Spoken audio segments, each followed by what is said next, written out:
the steppe has no end. At dusk, when the last embers of sunlight fade into violet horizons, the grasslands stretch outward like a sea of whispers. The wind carries the scent of wild sage, the dust of hooves, and the echo of forgotten songs. In this vast emptiness, entire peoples rose and vanished, leaving little more than shadows on the earth. Among them were the Tatars, nomads of the Eurasian frontier, riders whose very name once sent tremors across kingdoms from Moscow to Constantinople. To fall asleep to their history is to drift into the rhythm of the steppe itself, gentle, endless, yet always alive with hidden storms. Imagine the glow of a campfire on a chill night, where families huddle close beneath woolen cloaks, and where chieftains speak of battles, of horses, of gods, and of destiny. The Tatars were not just wanderers, they were merchants, warriors, believers, and survivors. Their story is not a single thread, but a tapestry woven through Mongol conquest, Islamic devotion, Russian Empire, and modern memory. Tonight, let us journey across centuries. From the time when the first Tatar clans grazed their herds along the Volga, through the thundering hooves of the Golden Horde, into the twilight of khanates like Kazan and Crimea, and finally to the echoes that remain in our present world. This is not merely a tale of conquest and loss. It is also a meditation on identity, resilience, and the strange endurance of a people whose lives were forever tied to the open steppe. So, close your eyes and listen to the silence between the winds. In that silence, the Tatars still ride. Long before chronicles spoke of khanates or empires, there was only the land, the steppe itself. It was a world without walls, where the horizon seemed to bend into eternity, and the grasslands swayed like an ocean under the restless winds. Here, in the basin of the Volga and the northern reaches of the Black Sea, the early Tatars found their home. Their lives were written in movement. Each dawn began with the cries of herds, the smell of smoke from felt tents, and the tightening of saddles on restless horses. To the Tatars, the horse was not a mere beast of burden, it was the other half of the soul. From childhood, a boy was lifted onto a pony before he could even walk. By adolescence, he had already learned the bow, the chase, and the thunderous gallop that would define his people for centuries. Women, too, rode with grace, their lives tied to the same rhythms of pasture and migration. The Tatars were not alone upon this endless sea of grass. Other Turkic tribes, Mongolic clans, and Slavic farmers lived along its edges.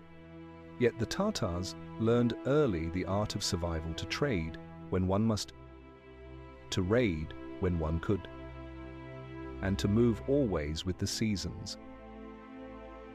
Salt, furs, and grain traveled along their caravan trails.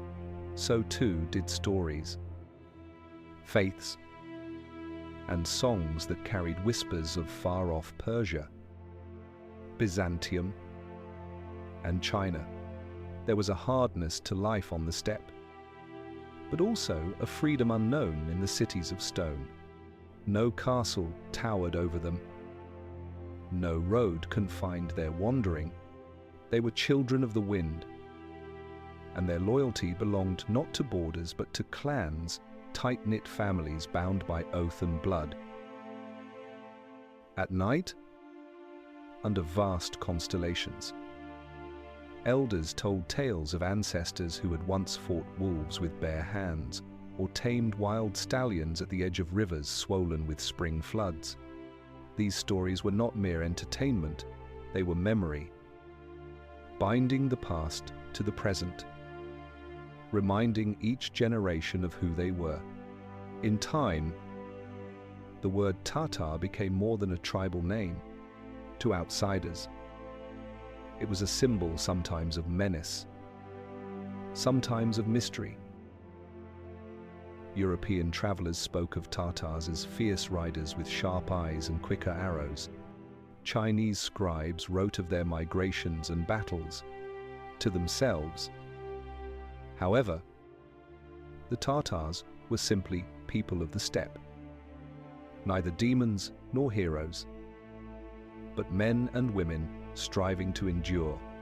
What the Tatars did not yet know was that their destiny would soon collide with one of the greatest storms in history, the Mongol conquest. Their skill with horse and bow, their resilience in hardship, and their mastery of survival would make them indispensable allies and, at times, dreaded conquerors.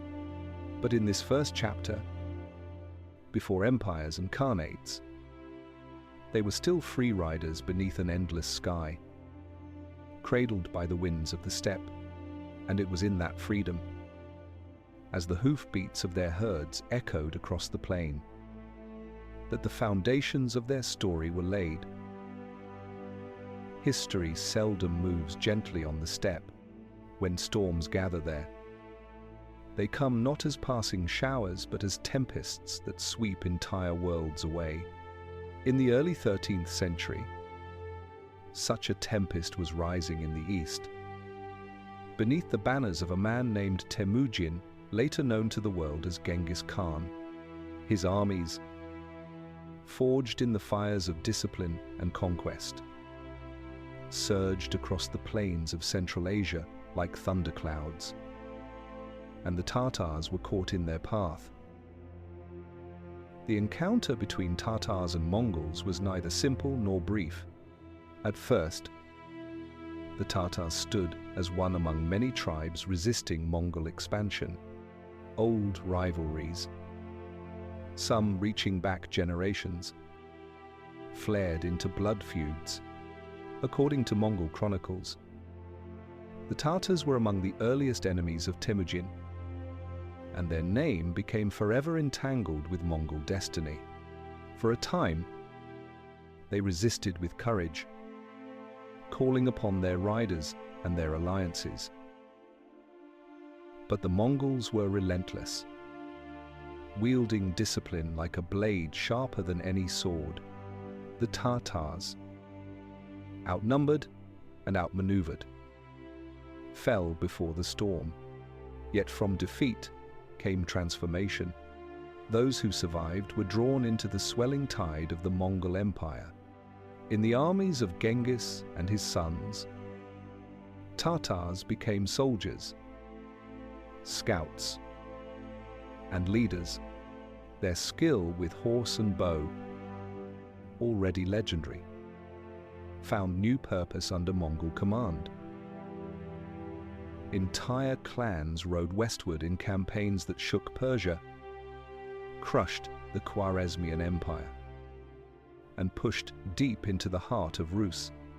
It was in these conquests that the Tatars' name spread far beyond their homelands, to the frightened townspeople of Eastern Europe, who saw only horsemen under strange banners. All invaders became Tatars. The word soon came to mean Mongol itself, and in the chronicles of Europe, the Tatar name was written in ink dark with fear. Priests spoke of the Tatar yoke. Peasants whispered of demons from the east, and kings prayed for deliverance. But for the Tatars themselves, this period was more complex. Service in the Mongol armies gave them power, wealth, and far-reaching influence. They helped establish what would later be called the Golden Horde, a khanate that stretched from the steppes of Central Asia to the banks of the Danube. In its rise, the Tatars were no longer merely wanderers of the Volga. They were partners in an empire that reshaped the destiny of Eurasia. Still, the shadow of that storm was never gentle. Mongol conquest meant blood and ash. Towns burned, fields trampled, and countless lives uprooted. The Tatars, bound within this tempest, carried both pride and guilt. They were conquerors and conquered, victors and victims, bound to the wheel of history that turned with crushing weight. When the wind settled, the world had changed. The Tatars, once small tribes of the steppe, were now a name known across continents, both dreaded and misunderstood. The storm of Genghis Khan had swept them into history's spotlight, and there they would remain for centuries, riders beneath banners of empire, heirs of a conquest that forever altered the face of Europe and Asia. And yet, as night returned to the steppe, there were still people gathered around their fires, telling stories, singing songs, and listening to the restless winds. The storm had changed them, but it had not ended them. The Tatars endured, and their story was only beginning. From the wreckage of conquest rose an empire, the Mongol storm, which had shattered kingdoms and silenced cities, settled into a new order upon the western steppes. Out of this order came the Golden Horde, one of the most formidable khanates in history. For 2 centuries, it would cast its shadow across Eastern Europe, and within its ranks, the Tatars found both power and identity. The Golden Horde was not merely a swarm of riders. It was an organized state, ruled by descendants of Genghis Khan, yet sustained by the countless peoples swept into its domain. From the Black Sea to Siberia, from the Volga to the Carpathians, its lands stretched wider than imagination. At its height, the horde commanded tribute from Rus's princes, influenced the courts of Poland and Hungary, and guarded caravan routes that carried silk and silver between east and west. In this vast realm, the Tatars became the face of empire. Though Mongol in origin, the Golden Horde soon bore the mark of the Tatars, who filled its armies and its settlements. To outsiders, Tatar and Mongol blurred into one. The name became a banner of fear, but also of awe. Life within the horde was a mixture of nomadic tradition and imperial order. The Khans ruled from their steppe capitals, places like Sarai on the lower Volga, a city of tents and palaces where merchants from every corner of the known world gathered. Camels carried spices from Persia. Ships brought furs and wax down the rivers, while Venetian and Genoese traders built colonies on the Black Sea to profit from the horde's protection. The steppe, once only a land of wandering tribes, became a highway of commerce. For the Tatars, the horde was both opportunity and burden. On one hand, their skills gave them privilege. They were soldiers, governors, tax collectors, and diplomats. They rode at the front of armies that sacked cities and at the head of caravans that carried wealth. On the other hand, they bore the weight of conquest. To maintain the Khan's rule, they extracted tribute from Rus's towns, sometimes ruthlessly. Chroniclers in Kiev and Moscow wrote of the Tatar yoke, describing years when bells tolled for approaching riders and princes bowed before khans. Yet the Golden Horde was not only an empire of cruelty, it was also a bridge. Through its domains, Islam spread along the Volga, uniting Tatars with wider traditions of the Muslim world. Arabic calligraphy found its way onto steppe coins, and mosques rose beside nomad encampments. Persian scribes recorded decrees, while Turkic songs carried history across generations. The Horde's culture was as much a fusion as its armies, part Mongol, part Turkic, part Islamic, part European. At night, beneath the open sky, the old ways remained. Tatars still told their stories by firelight, still moved their herds across the grasslands, but they were no longer only children of the wind. They were now guardians of an empire whose reach extended far beyond the steppe. The world knew their name to Europeans. They were a terror at the gates to Muslims, brothers in faith to the Ruses, overlords demanding tribute to themselves, a people reshaped by destiny. For a time, the Golden Horde seemed eternal, its hooves thundering like the heartbeat of history. But even the mightiest empires are not immune to fracture. Beneath the grandeur of khans and the wealth of Sarai, cracks would soon begin to form, cracks that would splinter the Horde and set the Tatars upon new paths of struggle and survival. When the hooves of the Golden Horde thundered into the forests of the Rus, the princes of those northern lands quickly understood the new order. Power on the steppe was absolute, and resistance meant fire and ruin, one by one. The cities of Rus bowed their heads, offering gifts, hostages, and oaths of loyalty to khans they had never seen.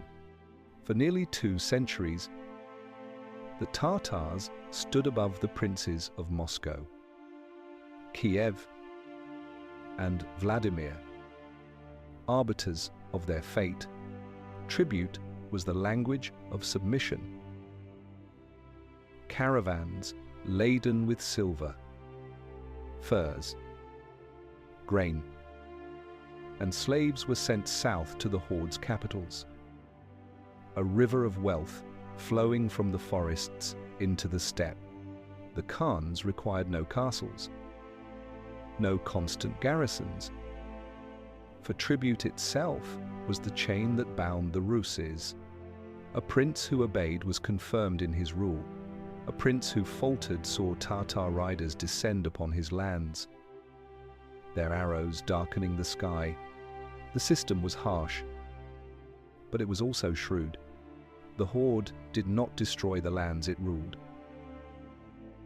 Instead, it drew strength from their survival. Russian chronicles speak of years of sorrow when the people cursed the Tatar yoke. Yet even in oppression, life endured. Fields were ploughed, churches rang their bells, and trade flowed along the rivers. The Tatars demanded loyalty, not annihilation. To the Ruses' princes, the Horde was both master and mirror. They learned from their conquerors about taxation, about centralized authority, about the art of waiting for the right moment. In time, the small principality of Moscow rose under Tatar shadow, paying its tribute dutifully while quietly gathering strength. The Tatars had unknowingly planted the seeds of the power that would one day challenge them. Yet for the Tatars themselves, this relationship was not merely one of domination. They too were changed. The forests and rivers of Rus became familiar terrain, its people part of their world. Many Tatars settled in towns, marrying locals, adopting languages, blending cultures. The horde was not a monolith but a mosaic, and within it, Tatars moved fluidly between nomad encampments and Slavic villages. Still, the image that endured in Russian memory was one of riders at the gate. Legends told of sudden raids, of church bells tolling in alarm, of warriors on swift horses whose arrival meant submission or death. These memories, sharpened by centuries of retelling, would long outlive the horde itself. But history is never still. As decades passed, cracks appeared within the Golden Horde. Rival Khans contended for power. Alliances frayed, and the flow of tribute grew uncertain. The princes of Rus watched carefully. They bowed when required, but each year they grew bolder, waiting for the moment when the balance would shift. For now, however, the Tatars still held the upper hand. Their riders enforced tribute with the certainty of thunder. Their Khans ruled from Sarai, with authority born of empire, and across the northern forests, the princes remembered who truly held their crowns. Yet already the future was stirring. The steppe that had once given rise to empire would soon turn restless again, and the Tatars would find that their dominion was not eternal. Tribute had bound the Rus, but one day that chain would break. Every empire carries within it more than armies and tribute.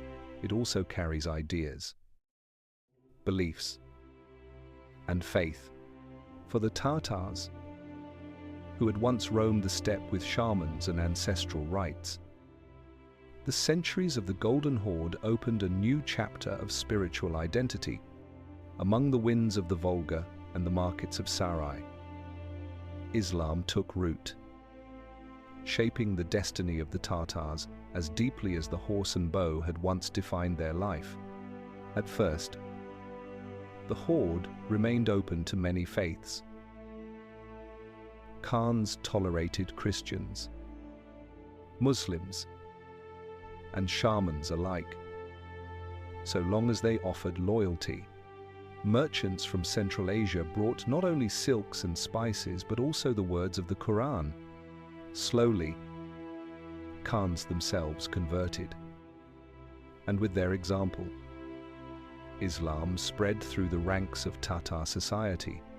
Mosques rose on the steppe, their minarets slender against the endless sky, and the call to prayer mingled with the neighing of horses. Conversion did not erase older ways.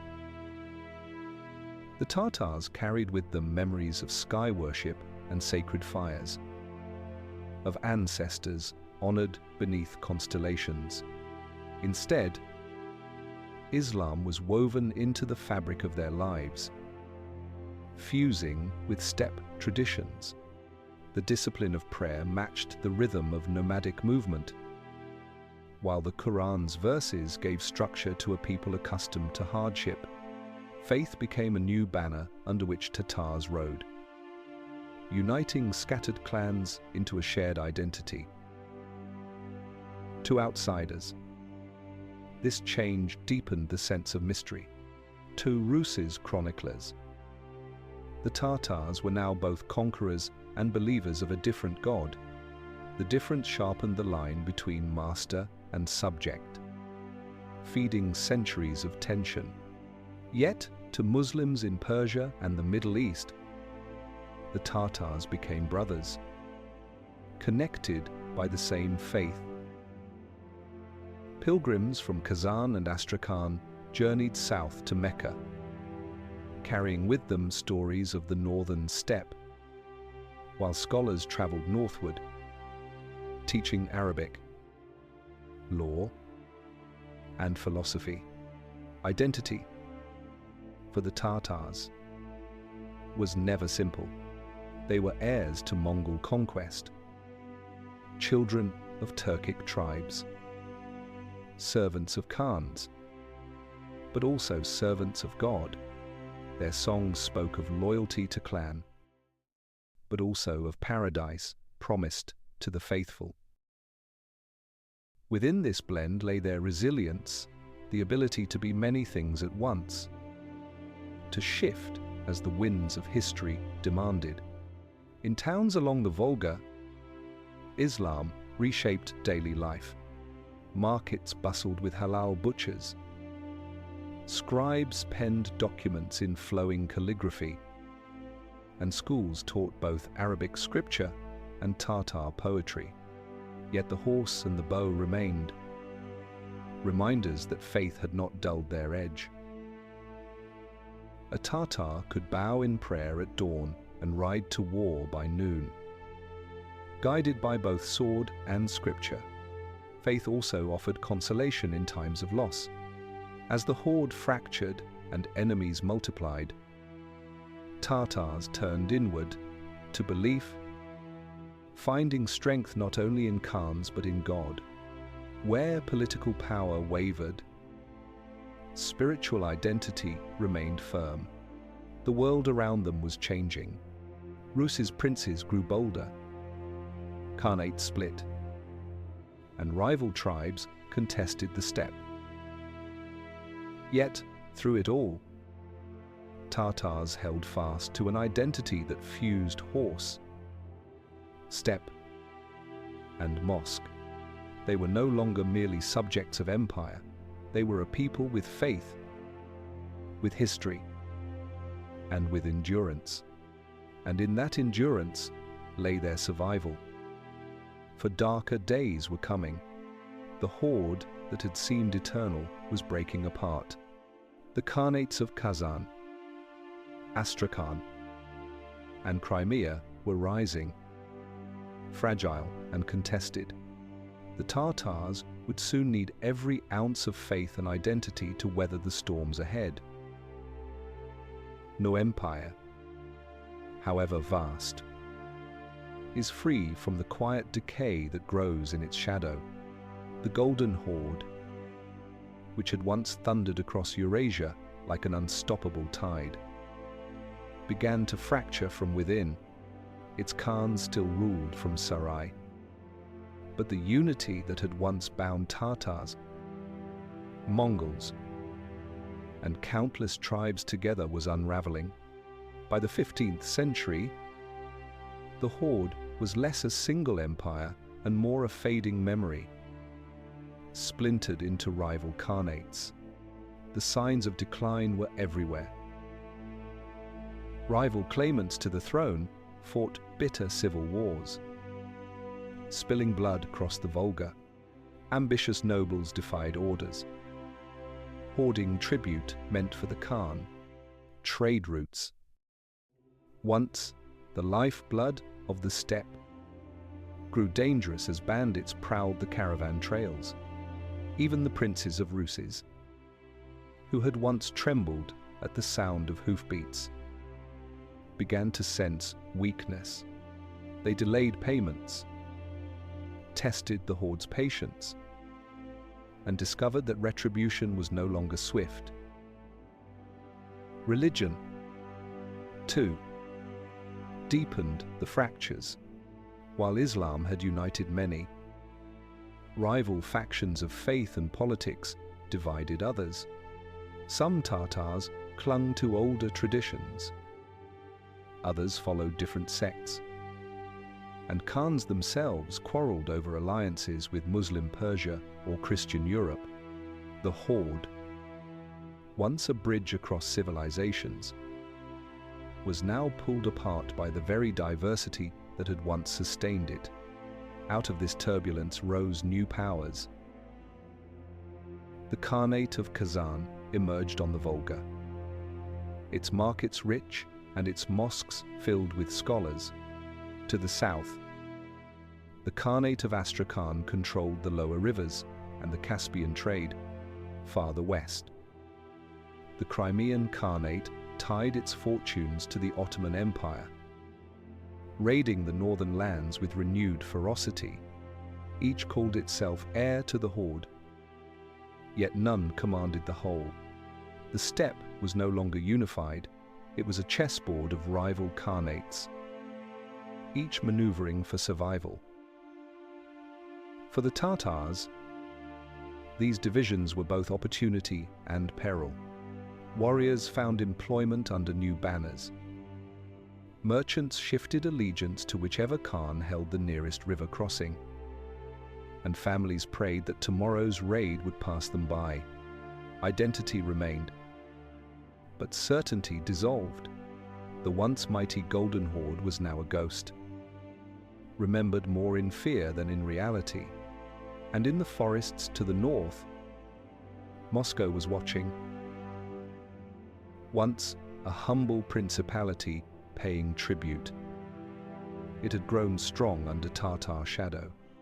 Now, as the horde weakened, Moscow prepared to step into the light. Battles loomed, and with them, the fate of the Tatars would turn. The cracks had become chasms. The horde's golden age was over. What remained was a twilight filled with uncertainty, where every choice carried the weight of survival. For the Tatars, the storm was returning not from Mongolia this time, but from their own fractured heart. The fall of the Golden Horde did not silence the Tatars. From its ashes rose new khanates, proud and defiant, determined to carry on the legacy of the steppe. Among them, none was more prominent than Kazan, a city of mosques and markets, perched upon the banks of the Volga. Where merchants from every corner of Eurasia gathered, Kazan became a symbol of Tatar resilience, a beacon of independence in a world closing in. For a time, Kazan thrived. Its bazaars overflowed with silks from Persia, honey from the forests, and silver from distant mines. Scholars taught the Quran in madrasas. Poets sang of love and exile, and the sound of prayer mingled with the cry of hawkers in the streets. The Khans of Kazan ruled with pride, balancing diplomacy and war, allying with Crimean or Ottoman rulers when it suited them, and raiding Muscovy when opportunity arose. Yet to the north, Moscow was growing restless. Once humbled by tribute, the princes of Moscow had risen in strength. Under Ivan III, they had cast off the Tatar yoke at the Battle of Kulikovo and begun to forge a state that demanded obedience rather than offered it.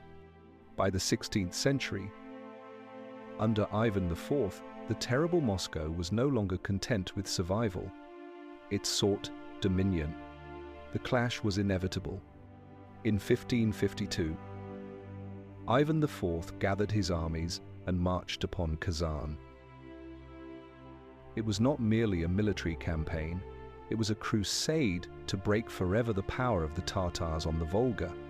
For weeks, Moscow's cannons thundered against Kazan's walls, shaking the city to its core.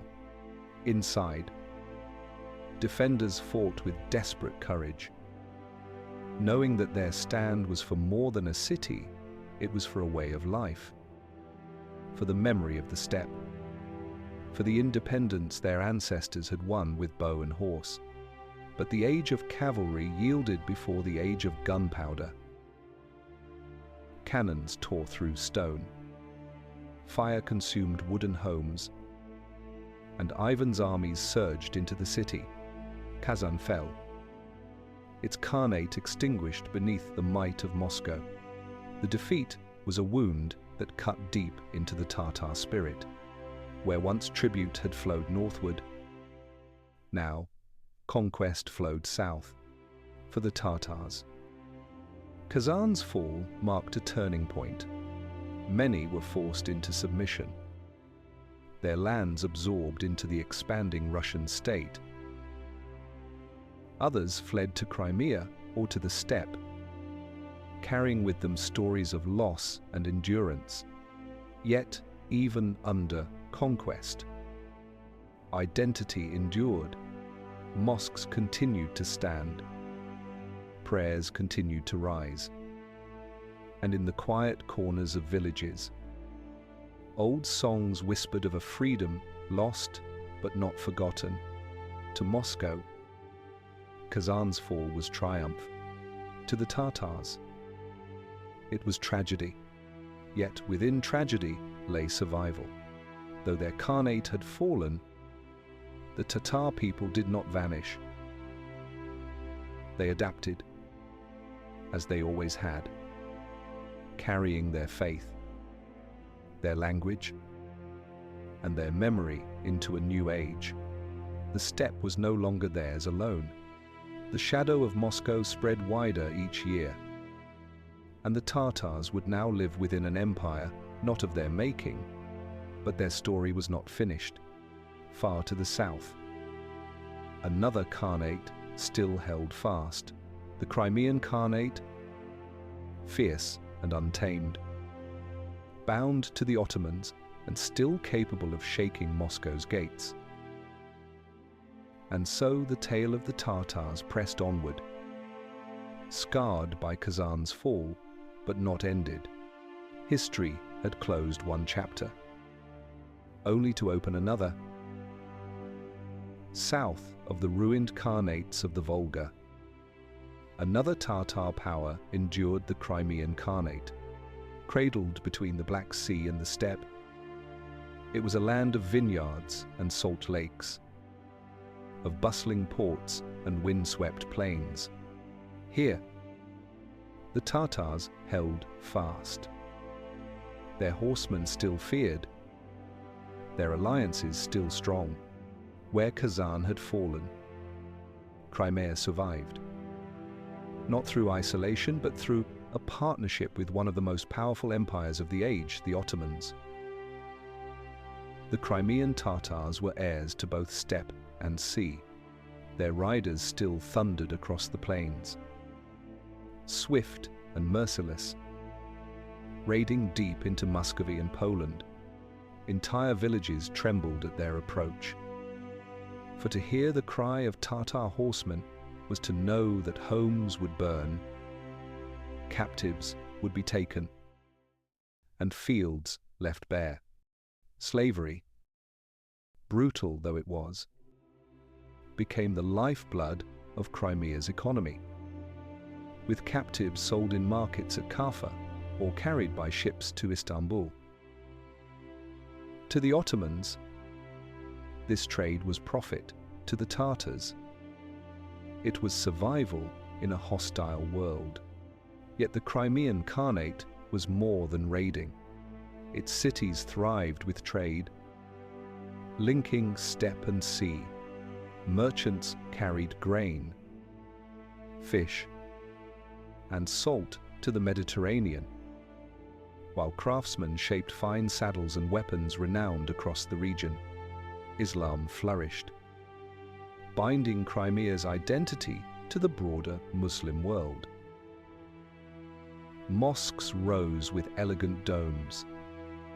Scholars taught law and poetry, and the Khans styled themselves not only as rulers of the steppe, but as partners in a grander Ottoman vision. Still, the Khanate's strength was precarious. Its riders could terrorize, but they could not conquer. Its ports could trade, but they relied on Ottoman favor. To the north, Moscow grew ever more powerful, fortified by gunpowder, centralized authority, and a vision of empire. Each raid by Crimean Tatars stung, but each passing year tilted the balance further in Russia's favor.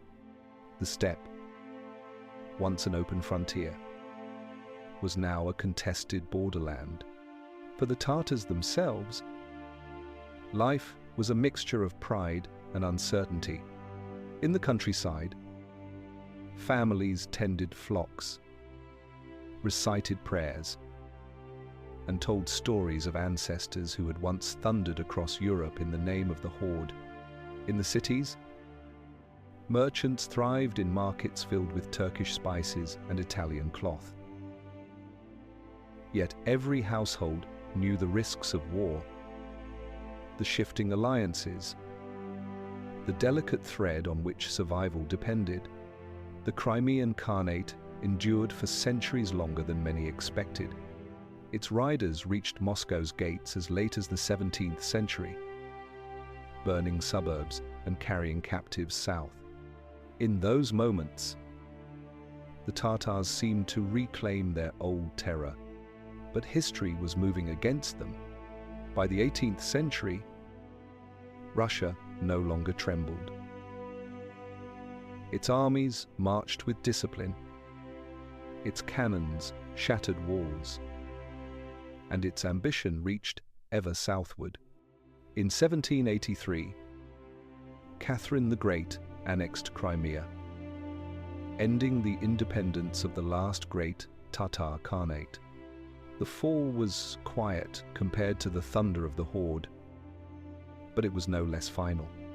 With Crimea's absorption, the age of Tatar Khans was over, and yet, as always, the Tatars endured.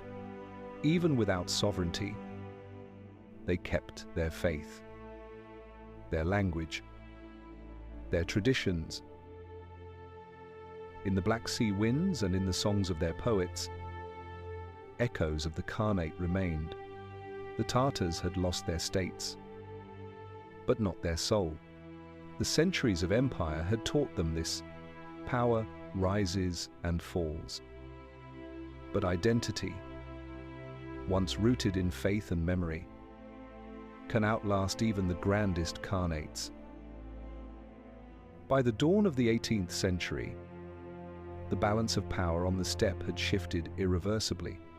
Where once Khans had demanded tribute from Moscow, it was now the Russian Tsars who cast their gaze southward, hungry for land, sea, and empire.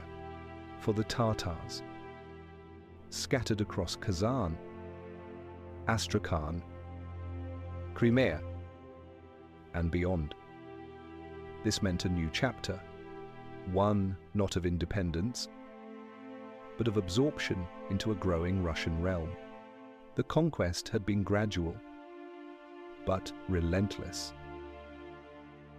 Ivan the Terrible's victory at Kazan was only the beginning. Over the centuries that followed, the Khanates of the Volga and Caspian were annexed. Their mosques left standing, but their princes dethroned. Astrakhan, once the gateway to the east, fell to Russian guns.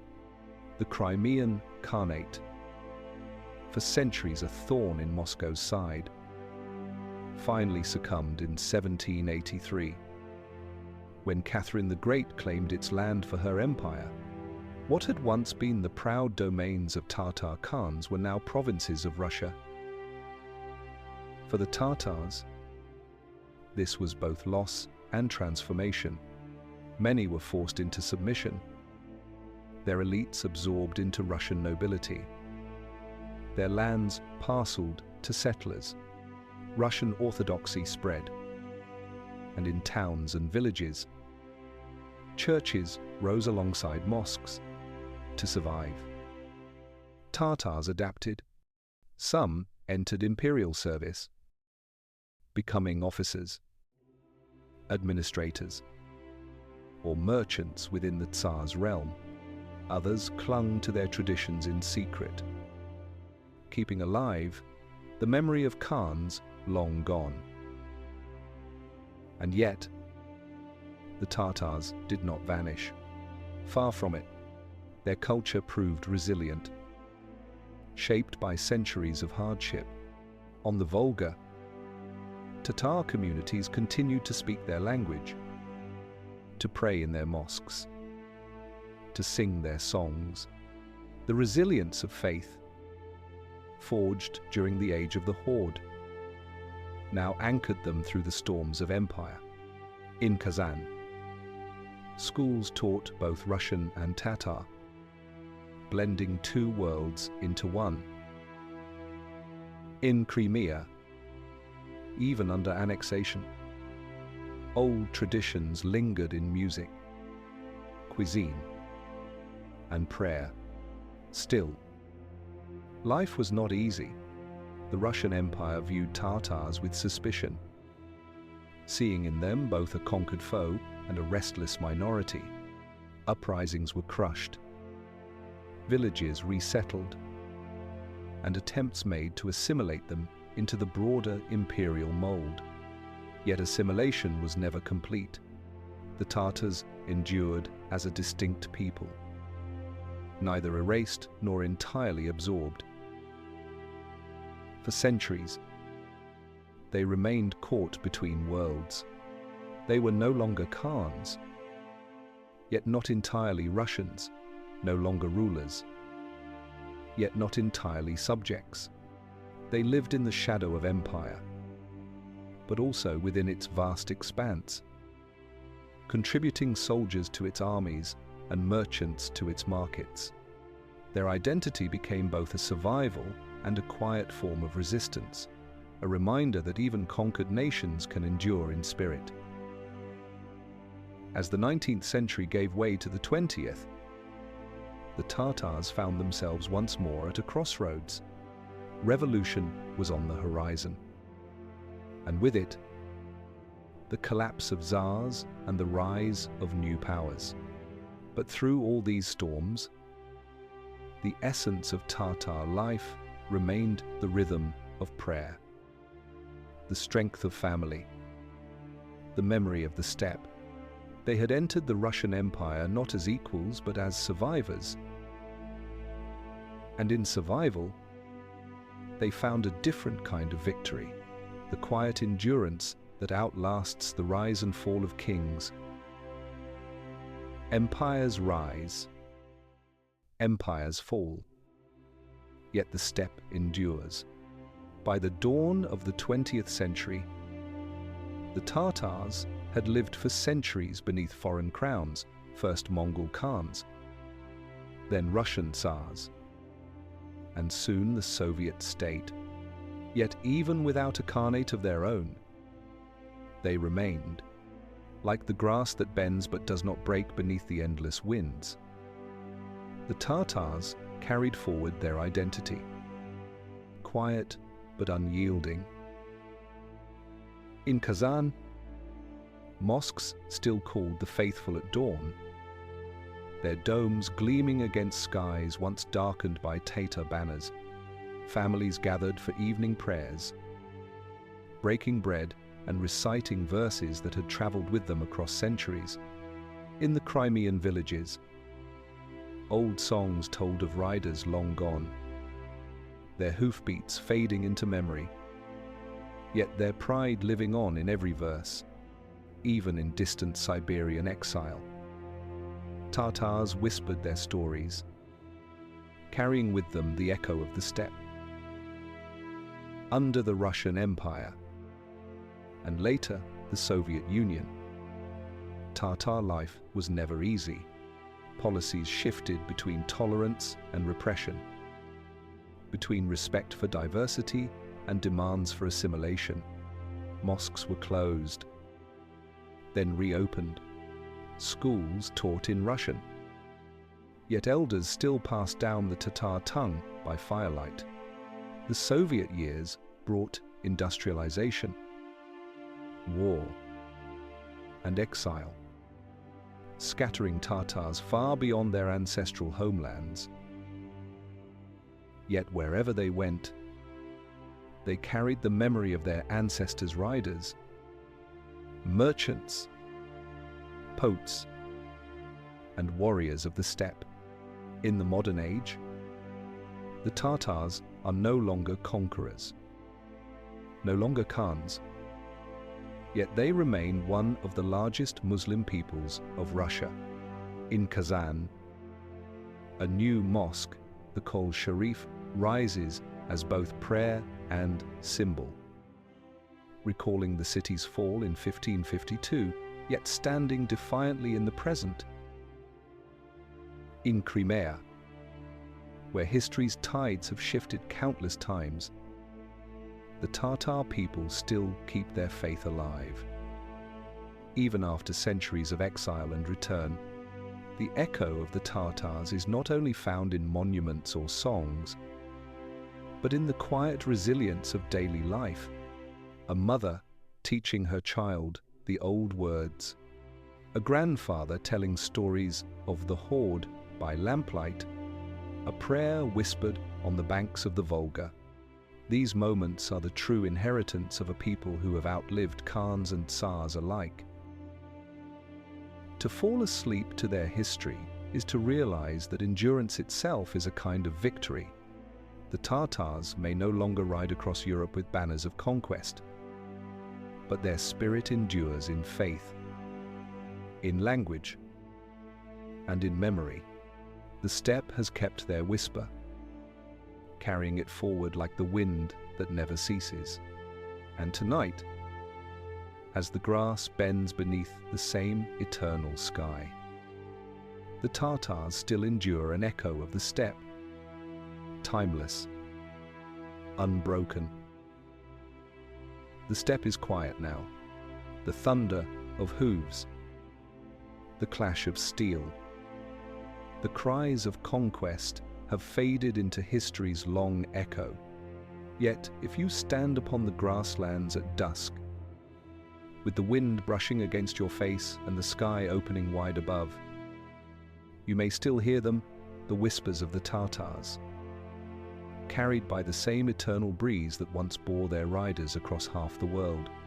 Their story is not only of rise and fall, it is a story of survival, of a people who bent but did not break. Empires demanded tribute. Princes demanded obedience. Tsars demanded assimilation. Yet the Tatars endured. They traded arrows for prayers, khanates for villages, and thrones for memories. And, through each transformation, they remained themselves. What is endurance, if not its own form of victory? The Tatars may no longer rule from Sarai or Kazan. Their Khans may no longer command vast armies. Yet their faith, their language, and their culture still live. Children still learn the old words. Mosques still rise against the horizon, and songs still recall the time when the steppe belonged to their ancestors. In this, the Tatars embody a truth older than any empire, that power is fleeting, but identity, rooted in memory and spirit, can outlast centuries. The Mongols rose and fell, the Golden Horde thundered, then fractured. The Russian Empire came and went, and even the Soviet Union passed into memory. But the Tatars remain diminished, perhaps, but not lost. So as you drift into sleep, let the steppe guide you. Imagine its endless horizon, the soft sound of wind in the grass, and the faint echo of riders disappearing into twilight. Empires fade, but the whisper of a people endures. And tonight, in that whisper, the Tatars ride still,